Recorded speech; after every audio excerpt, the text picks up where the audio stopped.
Well, you know, that case started out that, I think it was that Thursday, it was Valentine's Day, in the city of Fort Valley. She was missing, and her dad had called her from Atlanta, and she wasn't answering the phone, which was highly unusual for her because she always talked to him.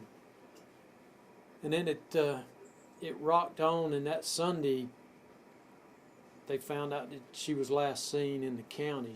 Her boyfriend lived out in the county on Chestnut Hill Road. So, you know, I talked to Chief Spurgeon that Sunday afternoon. He was giving me their, you know, an update on what they had found.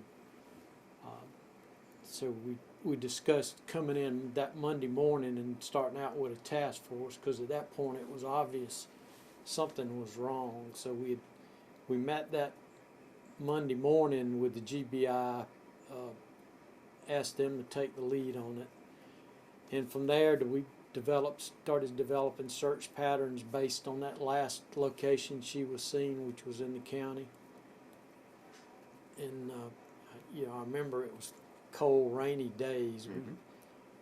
Because originally we had the helicopters out. We had every resource we had available to us, and then the rains came in and just grounded everything.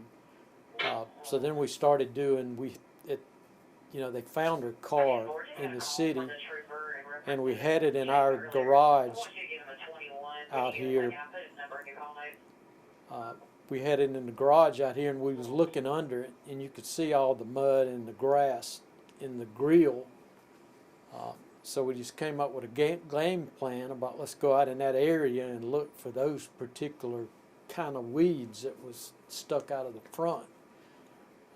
And one of our investigators, Brian Stewart, was riding around from where the house was at and just saw a little path going down in the woods, and walked down in there and found the part of the car, and then found her covered up in bushes, and then called me. And you know, I remember going out there and seeing her laying there, just, you know, thrown away like a bag of garbage, and it was just it just made you sick to your stomach that there's a human being could treat somebody like that, because she was such a beautiful young lady.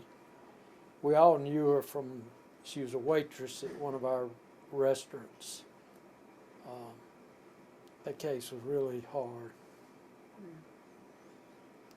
But, you know, the task force put a lot of work. We did develop the suspect pretty quickly and prosecute him, and he's currently where he needs to be in prison. It was a very quick trial. Yes, ma'am.